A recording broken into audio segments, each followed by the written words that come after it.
Vamos a continuar en nuestro estudio en el libro de Proverbios. Hoy tenemos el capítulo 24 frente a nosotros. Y solo para retomar un poquito del contexto de dónde estamos dentro del libro, el libro de Proverbios tiene algunas divisiones. La primera división la tienes del capítulo 1 al 9, donde son los discursos del padre al hijo. Y luego tienes, desde el capítulo 10 en adelante, todos los famosos proverbios, toda la parte de proverbios que es más conocida. Pero aún dentro de esa sección hay algunas divisiones. Por ejemplo, a partir del capítulo número 22 comienza una sección llamada Los dichos de los sabios, que si recuerdas, hace 2 semanas, en esa sección, lo que hace el libro de Proverbios es juntar una serie de dichos a forma de mandamientos. Dice, los 30 dichos de los sabios. Hemos visto hasta este momento 19 de esos dichos. La semana pasada el pastor Iber, que estuvo aquí con nosotros, abordó todo el capítulo 23. Y hoy en el 24 vamos a abordar del dicho número 20 al dicho número 30 y vamos a terminar con algunos dichos extras de los sabios. Porque la siguiente semana comenzará otra sección llamada Los dichos de los sabios que recopiló Ezequías y más dichos de Salomón. El rey Ezequías fue un rey muy importante en Israel que también participó al recopilar dichos de sabiduría en el libro de Proverbios. Pero hoy nos vamos a enfocar capítulo 24. Entonces, ¿te parece si oramos y lo estudiamos juntos? Gracias, Señor, por este tiempo que tú, Señor, nos regalas para estudiar tu palabra. Gracias, Señor, porque a través de ella nos das dirección. A través de ella, Señor, podemos aprender más de tu voluntad, Señor. Y también, Señor, a través de ella nos equipas para vivir una vida sabia, una vida de justicia. Gracias, Señor, por tu palabra. Ayúdanos a entenderla el día de hoy, a guardarla en nuestro corazón y a ponerla en práctica. Te lo pedimos, Señor, en el nombre de nuestro Salvador Jesús. Amén. Ok, el capítulo 24 habla de los beneficios y la responsabilidad que tenemos de buscar la sabiduría. Y a través de distintas metáforas se describe la vida del sabio. Por ejemplo, una casa bien ordenada, un ejército bien entrenado, la puerta de una ciudad. Y también aparecen los sabios en todo este capítulo. Los sabios son aquellos que rescatan a su vecino, que ayudan a los desvalidos en lugar de conspirar contra las personas y planear su mal. Vamos a empezar por el verso 1 y 2, donde tenemos el dicho número 20. No tengas envidia de los malos, ni desees estar con ellos, porque su corazón piensa en robar, e iniquidad habla su boca, sus labios. ¿De qué nos advierte este proverbio? Podrías decir que este proverbio es el hilo conductor de todo el capítulo. Los sabios no envidian a los malos porque conocen el destino y el futuro de ellos. Más bien protegen a los desvalidos. Bueno, aquí este proverbio nos advierte de tener cuidado con quién nos juntamos, con quién nos asociamos.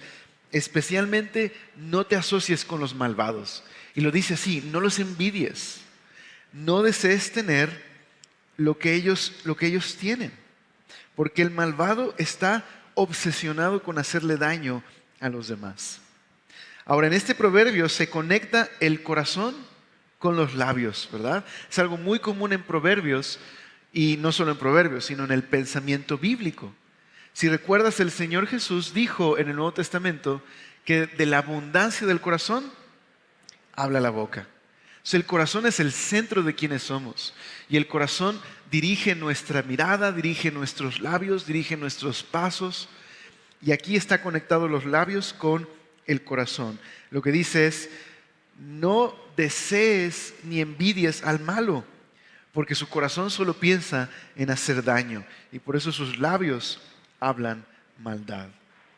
Un comentarista bíblico llamado Derek Kidner dice que un antídoto para no envidiar a los malos es poder tener una vista panorámica del destino de ellos. Eso nos ayuda a saber quiénes son, hacia dónde se dirigen y evitar envidiarlos. Dice el Salmo 37, no te inquietes a causa de los malvados, ni tengas envidia de los que hacen lo malo. Aquí está la mirada panorámica. ¿Por qué? Porque como la hierba, pronto se desvanecen, como flores de primavera, pronto se marchitan. No los envidies. Son como la hierba que hoy reverdece, pero el día de mañana se marchita. No los envidies. Su destino es trágico. Okay. Dicho 21, versos 3 y 4. Con sabiduría se edificará la casa y con prudencia se afirmará. Y con ciencia, señalarán las cámaras de todo bien preciado y agradable. Entonces, ¿notas el contraste? Un sabio no envidia a los malvados. Al contrario, lo que hace es ordenar su casa para que su casa sea un hogar sólido y bendecido. La pregunta es, ¿cómo puedes tener un hogar sólido, firme? ¿Con qué se edifica un tipo de hogar así? ¿Qué es lo que dice el texto? ¿Qué dice el verso 3? Con sabiduría. Con sabiduría se edifica un hogar así, con entendimiento. ¿Sabes? Dice Proverbios que el Señor creó el universo con sabiduría. El poema que aparece en el capítulo 8 describe así la sabiduría al lado del Señor, siendo usada por el Señor para entretejer el universo. Y es con sabiduría que se construye un hogar sólido. ¿Estás de acuerdo que no estamos haciendo referencia solamente a la construcción física del hogar, sino estamos hablando de el hogar, de las personas? Un hogar bendecido, un hogar con orden, se construye con sabiduría. De hecho, la mujer virtuosa de Proverbios 31 es una mujer que edifica su casa con sabiduría, en contraste con el necio que derriba su hogar. ¿Qué es sabiduría? Bueno, dice Proverbios 1:7 que el principio de la sabiduría es el temor del Señor. Así se construye un hogar, comenzando con este cimiento, confianza en el Señor, respeto, reverencia al Señor. Ese es el cimiento de un hogar sólido y firme, en contraste con los malvados que pueden construir muchas cosas aparentemente por medio de sus estrategias, pero su hogar se parece a la hierba del campo. La van a cortar y desaparecerá. Mira el dicho 22, 5 y 6, versos 5 y 6. El hombre sabio es fuerte y de pujante vigor el hombre docto, porque con ingenio harás la guerra y en la multitud de consejeros está la sabiduría. En el hebreo literalmente dice que el hombre fuerte es sabio. Algunas otras versiones dicen que la fuerza está en la sabiduría. Así que este dicho lo que nos enseña es que ¿qué es más importante en la guerra? ¿La fuerza bruta o la estrategia? La estrategia es lo que está diciendo. No es que la fuerza sea despreciable, porque la fuerza es importante, pero más importante y más valioso que la fuerza es la sabiduría. Y la sabiduría se adquiere, lo vamos a ver, con la multitud de consejeros. Entonces, muchos grandes ejércitos, aun siendo fuertes, fueron destruidos por la estrategia. Un ejemplo es la victoria que tuvo los británicos frente a la Armada Invencible. La Armada franco-española fue destruida, esa Armada Invencible, a través no de la fuerza, sino la estrategia militar. Pues ahí tenemos un ejemplo, ¿verdad? De cómo no solamente en las grandes batallas, sino en la vida diaria. ¿Estás de acuerdo? ¿Qué es más importante? La sabiduría, la estrategia, el consejo. Eso es lo que nos permite vivir una vida que honra al Señor y que nos da una vida firme, estable. Dice el dicho, iba a decir, el dicho número 23, verso 7 nada más. Alta es para el insensato la sabiduría y en la puerta no abrirá él su boca. En esta cultura, las puertas de la ciudad era donde se encontraban los ancianos, donde estaban los líderes, porque era el lugar donde se tomaban las decisiones. Era el lugar donde se reunía el comité para alguna decisión importante respecto a la ciudad, o para juzgar a alguien, o ejercer justicia. Eran las puertas de la ciudad. Entonces, en contraste con el verso anterior, ¿ok?, la guerra se gana con sabiduría. ¿Ok? Pero el necio no corresponde a la puerta de la ciudad. No corresponde a ese lugar, está fuera de su elemento. ¿Por qué? Porque es un necio. Y la sabiduría es demasiado alta para él. Recuerda que en Proverbios sabiduría no está haciendo referencia al IQ de una persona, sino a la habilidad de poder construir una vida, una buena vida. Y eso es a partir de la sabiduría. ¿Quién es el necio? El necio es el que desprecia la sabiduría. El necio es el que desprecia la corrección. El necio es el que no considera a Dios en sus caminos. Por eso el necio no tiene nada que ver a las puertas de la ciudad. Es lo que dice este dicho. La sabiduría es más allá de su capacidad. Es decir, en momentos vitales e importantes, el necio no participa de esas decisiones por su necedad. Ahora mira el dicho número 24, verso 8 y 9. Dice, al que piensa hacer el mal, le llamarán hombre de malos pensamientos. Y el pensamiento del necio es pecado, y abominación a los hombres el escarnecedor. Entonces el necio no puede hablar a las puertas de la ciudad, pero qué bien le sale conspirar contra sus vecinos y hacer maldades. Entonces no tiene la capacidad de hablar con sabiduría, pero es muy bueno haciendo intrigas. Aquí el malvado es el escarnecedor, es aquel que es incorregible, porque si lo tratas de corregir se voltea en tu contra. Es el clímax de la necedad. Ese es el escarnecedor. Bueno, ¿qué sucede con el escarnecedor? Se convertirá en una abominación para los demás. Será rechazado, porque el escarnecedor es el que siempre está viendo la manera de salirse con la suya y afectar a la comunidad, afectar a sus vecinos. Ese tipo de persona quedará sola, será rechazada. Ahora en el dicho 25 dice el verso número 10 al 12. Si fueres flojo en el día de trabajo, tu fuerza será reducida. Libra a los que son llevados a la muerte. Salva a los que están en peligro de muerte. Porque si dijeres, ciertamente no lo supimos, ¿acaso no lo entenderá el que pesa los corazones? El que mira por tu alma, él lo conocerá y dará al hombre según sus obras. Bueno, este dicho número 25 que abarca del verso 10 al 12, el verso 10 es un poquito difícil de traducir. Lo que dice ahí es si fueres flojo en el día de trabajo, pero la NTV lo traduce así: si fallas bajo presión, tu fuerza será escasa. ¿A qué está haciendo referencia? Bueno, una opción es que está haciendo referencia a que las adversidades prueban la fuerza de una persona.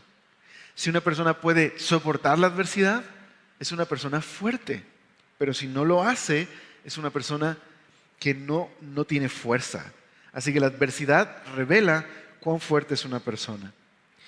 Pero si lo conectamos con los versos que siguen, que es lo que hace la mayoría de comentarios, quizás está haciendo referencia a lo siguiente. En contraste con el escarnecedor, que hace daño a la comunidad, que solo piensa en sí mismo, que no puede ser corregido, que será rechazado por su necedad, no puede estar a las puertas de la ciudad. El sabio es aquel que ve por el bienestar de su vecino, que cuando ve a alguien que está desvalido, sale a su rescate. Y en ese sentido puede ser que el verso 10 está refiriéndose a alguien que está viendo quizás a una persona que está siendo vulnerada por otra y yo tengo la posibilidad de ayudarle y no lo hago. Y entonces el proverbio hace una pregunta. ¿Puedes refugiarte en decir, no puedo, no lo sabía, no tengo la fuerza para ayudarlo? Dice este proverbio, el que pesa los corazones, es decir, el que conoce los corazones, Dios, ¿no tendrás que darle cuentas de no haber ayudado a tu vecino cuando podías hacerlo? No vas a poder decirle a Dios, Señor, yo no podía ayudarlo, ni siquiera sabía que tenía que ayudarlo. Probablemente eso es lo que está diciendo el pasaje. Así que tú y yo somos responsables de ayudar a aquellos que están necesitados de ayuda, especialmente los que enfrentan algún peligro grave, incluso un peligro de muerte. Esto es parte de lo que en Génesis sucedió en el pasaje de Caín y Abel, ¿recuerdas? Cuando Caín, por envidia y por celos, mata a su hermano, y entonces el Señor, si recuerdas, le hace una pregunta a Caín: ¿dónde está tu hermano? ¿Cuál es la respuesta de Caín? ¿Soy acaso guarda de mi hermano? Bueno, en la historia bíblica, los seres humanos hemos sido llamados a ver por el bien de otros seres humanos. Somos responsables de los demás. No somos responsables en el sentido de responsables de los actos de los demás, pero somos responsables de ayudar a aquellos que son vulnerables. Por esa razón, muchos han tomado este pasaje para hablar acerca, por ejemplo, del aborto y de la necesidad que tenemos como cristianos de apoyar a aquellos que están en una situación vulnerable, como lo sería un bebé que no puede defenderse. Ahora yo sé que este es un tema muy sensible y muy controversial, pero desde una perspectiva bíblica, la Biblia nos invita a proteger la vida. Yo sé que en una situación así, el argumento está en la vida del niño y la vida de la mujer. Bueno, lo que puedo decir, más adelante vamos a ver esto, es la violencia no puede jamás ser algo para detener la violencia. La violencia perpetúa la violencia. Hay alternativas. Es entendible que en este debate muchas personas están hablando de los derechos de todo mundo. Pero como cristianos, nuestro propósito es defender la vida y sobre todo de aquel que no puede defenderse. Y hay rutas alternativas que no implican el uso de la violencia para resolver un problema social que solo perpetúa la violencia. Pero lo vamos a ver en un momentito más. Pero ok, a lo mejor este texto pone en nosotros una responsabilidad importante de no hacernos de la vista gorda cuando alguien está sufriendo. Si yo puedo ayudarle, si yo puedo servir de alguna manera a mi vecino, este texto me invita a hacerlo. Y a no decir, no, pues no es mi problema, sino poder involucrarme de alguna manera, con sabiduría. Entonces el contraste del escarnecedor, ¿verdad? El que no le interesan las personas, el que planea contra sus vecinos. El sabio ve por aquellos que son desvalidos. Ahora, en el verso número 13 al 22, aquí vamos a encontrar más dichos, pero van a estar enfocados en el peligro de involucrarme con los malvados. Dice el verso número 13 y 14, que es el dicho número 26. Come, hijo mío, de la miel, porque es buena, y el panal es dulce a tu paladar. Así será tu alma el conocimiento de la sabiduría. Si la hallares, tendrás recompensa, y al fin tu esperanza no será cortada. ¿Okay? También este texto es muy importante, es parte de este hilo conductor de por qué no deberías envidiar a los malvados. ¿Okay? ¿Con qué se compara en el verso número 13 a la sabiduría? ¿A qué se le compara? Por ahí dijeron más o menos. ¿Qué opinan ustedes? ¿A qué se le compara? ¿Con la miel? A eso se le compara, con una miel. ¿Cómo es la miel? Bueno, la miel es dulce, ¿verdad? La miel a lo largo de estas imágenes bíblicas que usan a la miel, habla de la miel como algo medicinal, la miel como algo nutritivo, la miel como algo que levanta el alma desfallecida. Y así se le compara a la sabiduría. La miel endulza, nutre, fortalece a las personas. En este contexto, así como la miel hace esto, la sabiduría también nos equipa para enfrentar situaciones difíciles. Nos da el entendimiento para escapar del mal y sobre todo nos da esperanza para el futuro. En contraste, el malvado, su esperanza será cortada de repente, pero el sabio, el que se nutre de la sabiduría como quien come miel, tendrá esperanza, tendrá entendimiento, aún en este mundo caído. Entonces, mira lo que dice el dicho 27, verso 15 al 16. A partir de esta metáfora de la miel, se nos van a dar 4 prohibiciones, 4 advertencias para no envidiar a los malos, porque el futuro de los malos será muy corto. Ok, dicho 27 está en el 15 al 16. Oh impío, no aceches la tienda del justo, no saquees su cámara, porque 7 veces cae el justo y vuelve a levantarse, mas los impíos caerán en el mal. ¿Ok? Entonces, los justos, que en Proverbios el justo es equivalente al sabio. ¿Ok? El justo y el sabio son el mismo.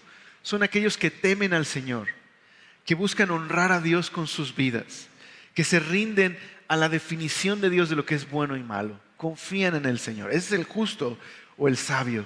¿Okay? Bueno, el justo puede enfrentar adversidades, incluso desgracias, que muchas de ellas son injustas. Pero el justo caerá 7 veces y se levantará. Es decir, aquel que es sabio, aquel que es justo, sí puede enfrentar dificultades en su vida, sufrimiento, situaciones que parece que su ruina será definitiva, pero no, se levantará al final.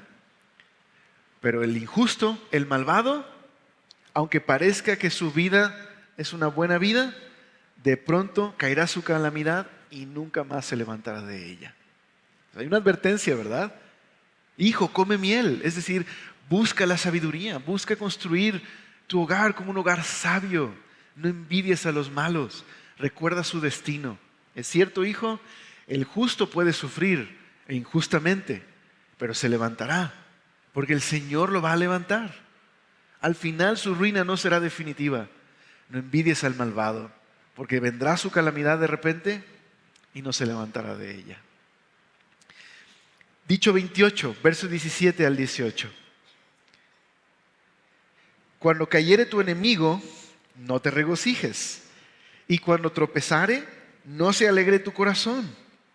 No sea que Jehová lo mire y le desagrade y aparte de sobre él su enojo.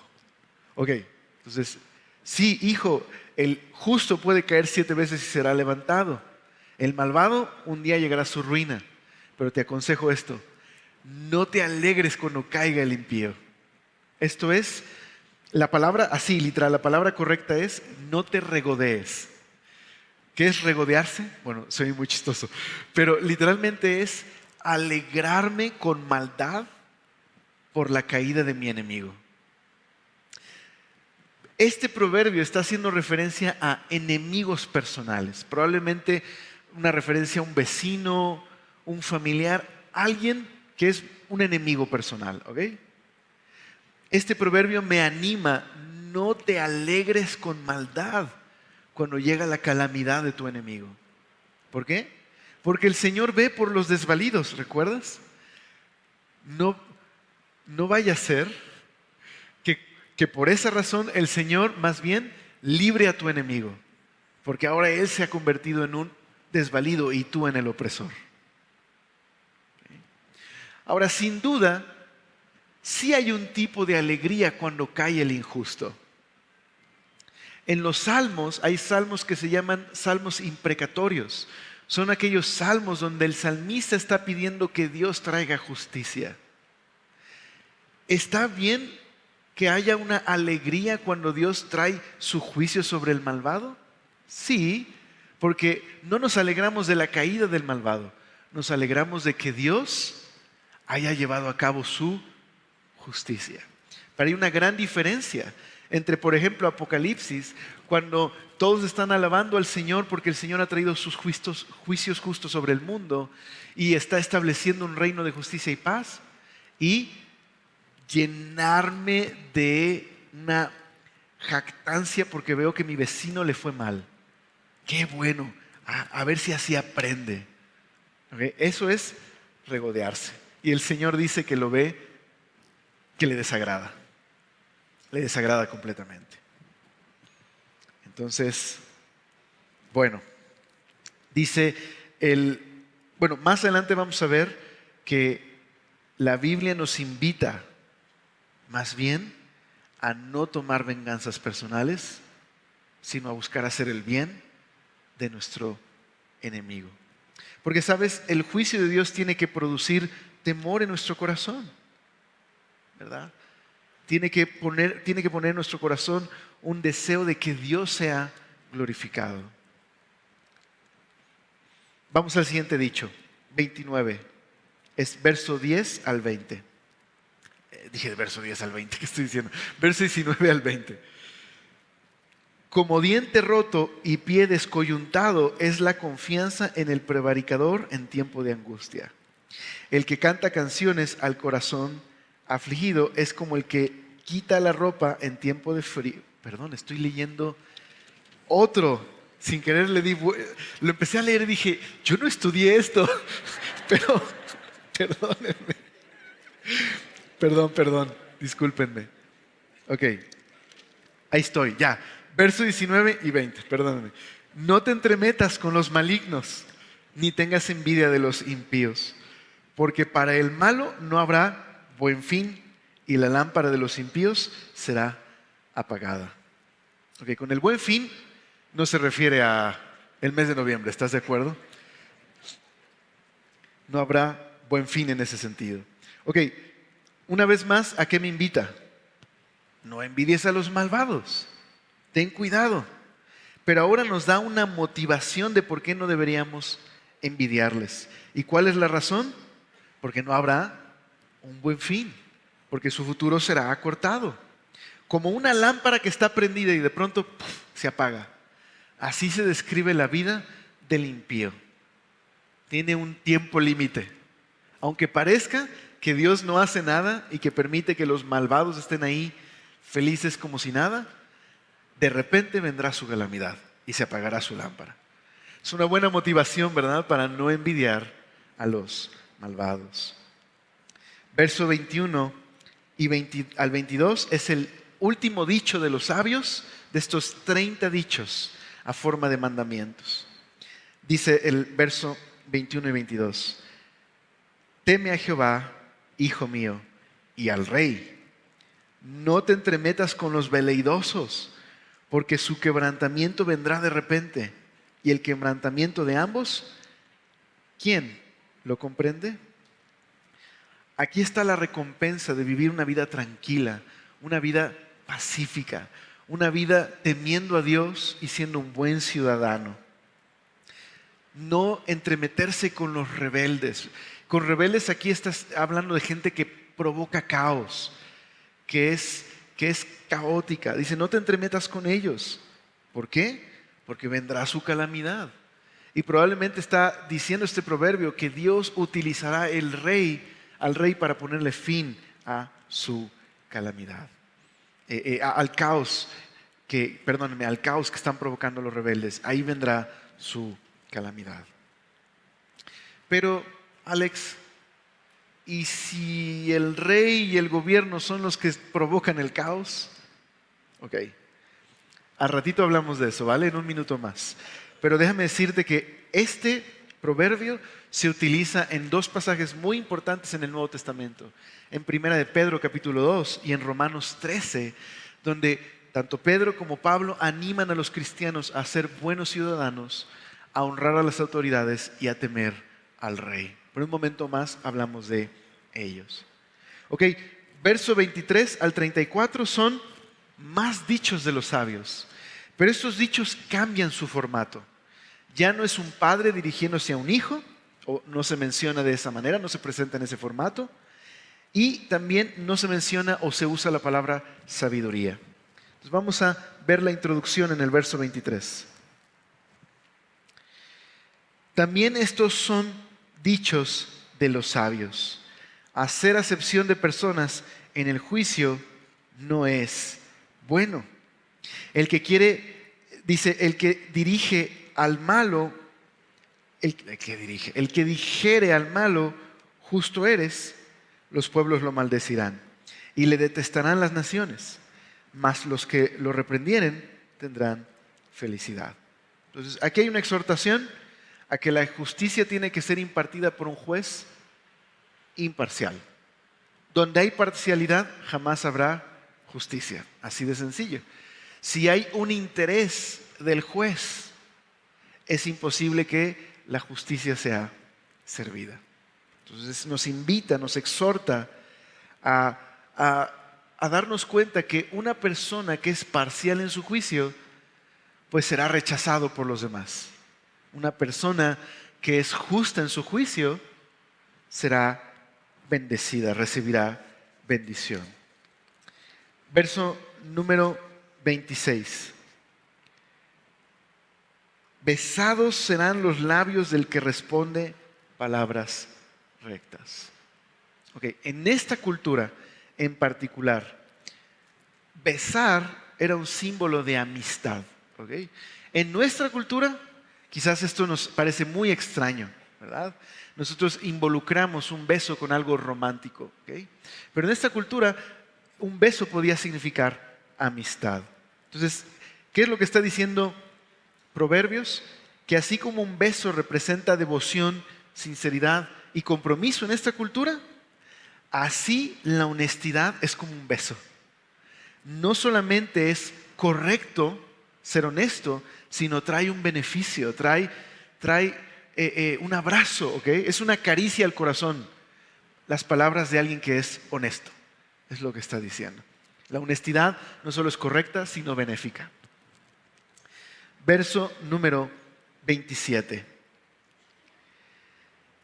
Prepara tus labores fuera y disponlas en tu campo, y después edificarás tu casa.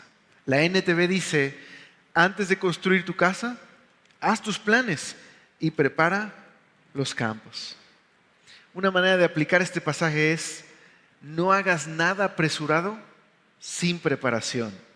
No puedes formar un hogar, por ejemplo, si no tienes finanzas sólidas. No puedes construir una casa si no has planeado y organizado tu vida antes. Entonces está hablando de prioridades.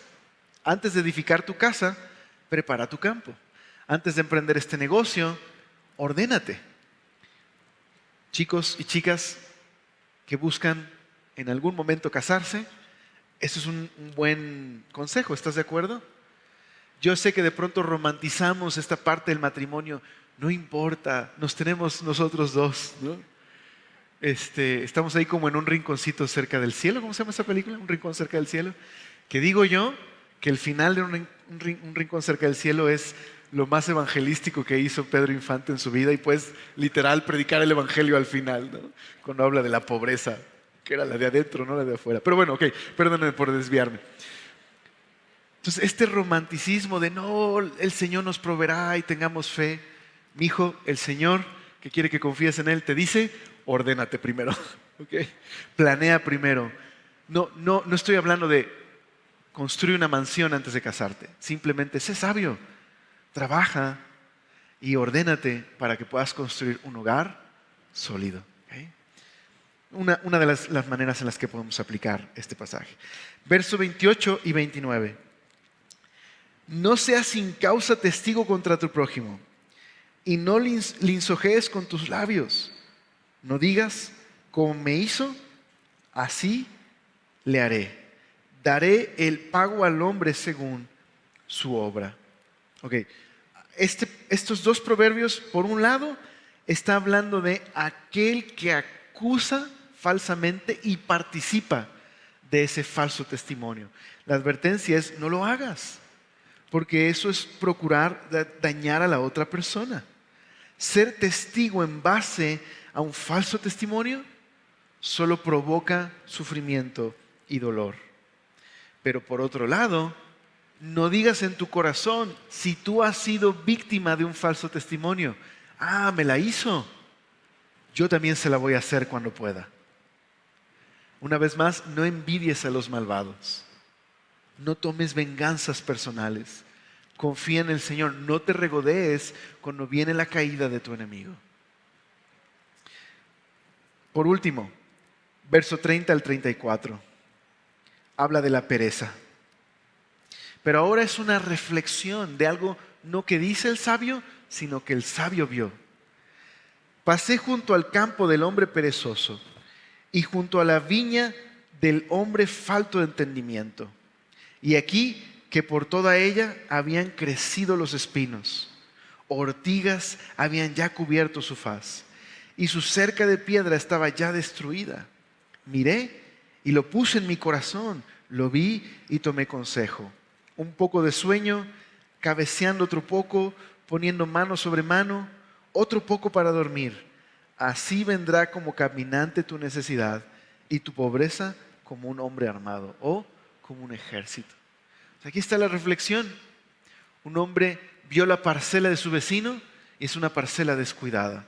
Y se está preguntando, ¿por qué este campo fértil que pudiera haber producido tanto terminó así, en ruinas? El perezoso. Un poco de dormir, un poco por aquí, por acá de pereza. Y así algo que pudo producir tanto terminó en ruina. Es una observación, una reflexión a poner en nuestro corazón. Que la pereza, la ruina en un hogar no llega de la noche a la mañana. Hay pasos que alguien tomó para que cayera la ruina. Y uno de estos es la pereza. ¿Ok? Bien, terminamos. Pero yo quisiera solo reflexionar en tres cosas para terminar el día de hoy. Una de estas es la envidia. Este capítulo de Proverbios nos invita, nos advierte a no envidiar a los malvados. ¿Qué es envidiar? Es la actitud de anhelar lo que otro tiene. Envidiar a los injustos es una tentación real, porque parece que es tan fácil obtener lo que ellos tienen, y entonces en mi corazón hay esta tentación a volverme como ellos, para obtener fácilmente lo que Proverbios advierte, riquezas, bienestar. Pero ten cuidado, porque así como obtuvieron sus cosas fácilmente, así fácilmente vendrá su ruina. Pero ¿estás de acuerdo que podemos también envidiar no a los injustos, sino a aquellos que creemos que es injusto que tengan lo que tienen? Podríamos envidiar a algún artista, a algún atleta, a alguna persona que consideramos que es injusto que esa persona tenga lo que tiene. ¿Por qué no lo tengo yo? Bueno, cuidado con la envidia. ¿Cuál es el antídoto para la envidia? Proverbios en el capítulo 24 me dice: mejor enfócate en los demás, no pongas tus ojos en ellos, pon tus ojos en los desvalidos, pon tus ojos en aquellos que tienen necesidad, enfócate en los demás, comparte con los demás, y eso va a quitar tu mirada de envidiar al malo. Eso es una reflexión. La otra es: ¿cómo vivir en un mundo caído donde existe injusticia, donde puede haber personas así que buscan dañar a otras personas solo por la satisfacción de causar un mal? Bueno, vivir sabiamente en este mundo caído, Proverbios me invita a una resistencia pacífica. No podemos vencer el mal provocando el mal. En el centro de la historia cristiana, cuando vemos a la maldad humana en su máximo punto, es cuando Dios vino a tomar nuestro lugar en Cristo y recibió nuestras injusticias y nuestras maldades. Ahí en la cruz vemos el clímax de la maldad humana. Él tomó ese peso sobre sí mismo y eso abrió un camino a la reconciliación con Él. Es decir, ¿cómo venció el mal Jesús? Ofreciendo su vida. Por eso la venganza nunca acabará con el mal, porque la venganza mantiene en circulación la violencia, ya sea una familia, un pueblo o una comunidad entera. Nunca se puede justificar usar la violencia para resolver la violencia. Eso nos lleva a preguntarnos entonces, ¿cómo puedo yo tratar con una situación así de injusticia? Bueno, en Romanos capítulo 12 dice así, en el verso 17 al 21. Yo quiero leérselos en la NTV. Dice, no paguéis a nadie mal por mal, procurad lo bueno delante de todos los hombres, y si es posible, en cuanto dependa de vosotros, estad en paz con todos los hombres. No os venguéis vosotros mismos, amados míos, sino dejad lugar a la ira de Dios, porque escrito está, mía es la venganza, yo pagaré, dice el Señor. Así que, si tu enemigo tuviere hambre, dale de comer. Si tuviere sed, dale de beber, pues haciendo esto, ascuas de fuego amontonarás sobre sus cabezas. No seas vencido de lo malo, sino vence con el bien el mal. Esta es la invitación de Proverbios. De hecho, en el capítulo 25 volverá a aparecer lo que leímos en Proverbios. Vencer el mal con el bien. Haz bien a tus vecinos. Jesús dijo que si solo saludamos a los que nos saludan, hasta los que no conocen a Dios lo hacen. Si hacemos bien a los que nos hacen bien, eso lo puedes hacer sin ser cristiano. Más bien, procura el bien de tus enemigos, como Dios hace salir el sol sobre justos e injustos. Claro, eso no significa que debas permitir que le hagan daño a tu familia. Lo que nos advierte es no tomes venganza personal. Pero entonces también Pablo dice, y también segunda de Pedro dice, que temamos al rey. Primera de Pedro, que confiemos en que Dios ha puesto a la autoridad, a la autoridad humana para limitar el mal. ¿Sabes? La Biblia dice que aún en un mundo roto, donde las autoridades humanas también participan muchas veces de la corrupción, la convicción de Pablo es que aún en esa situación Dios permite que exista la autoridad, porque es preferible la autoridad en un mundo caído que la anarquía. Dios permite que exista la autoridad para refrenar el mal. No está de acuerdo con muchas de las prácticas que en un mundo caído la autoridad participa de la corrupción y la injusticia. Pero nuestra convicción al final es que no vencemos el mal con el mal, sino a través de una resistencia pacífica, siendo los mejores ciudadanos que podemos ser.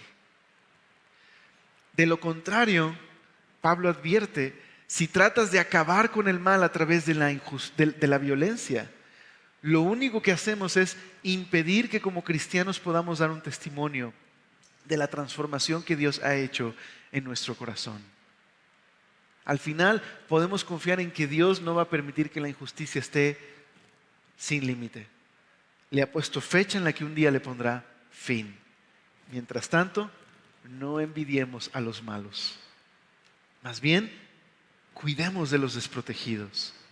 Veamos por los necesitados. Esa es la resistencia cristiana. Eso es encarnar el amor de Jesús, quien venció el mal ofreciendo su vida para rescatarnos. ¿Oramos? Señor, gracias por este tiempo que tú nos has regalado para poder meditar en tu palabra. Señor, ayúdanos a poder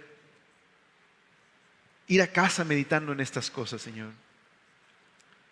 Ayúdanos a reconocer, Señor, que tú has puesto una autoridad y que, Señor, nos llamas a poder ser fieles a ti y ser buenos ciudadanos, vivir sabiamente con las autoridades terrenales. Ayúdanos, Señor, a no poner nuestros ojos en el lugar incorrecto, llenando nuestro corazón de amargura. Ayúdanos, Señor, a poner nuestros ojos en ti y a ver por el bienestar de otros, siguiendo el ejemplo de nuestro Salvador. Gracias, Señor, porque tú nos salvaste y nos rescataste. Nos has dado tu justicia. Ayúdanos, Señor, a poder ser sabios y justos en un mundo caído. Ayúdanos a ordenar nuestra casa. Ayúdanos a pelear las peleas que valen la pena, Señor. Una pelea por el bienestar de los demás. Ayúdanos, Señor, a no tomar venganzas personales. Ayúdanos, Señor, a confiar en ti. Te lo pedimos todo esto en tu nombre y te damos gracias. Amén.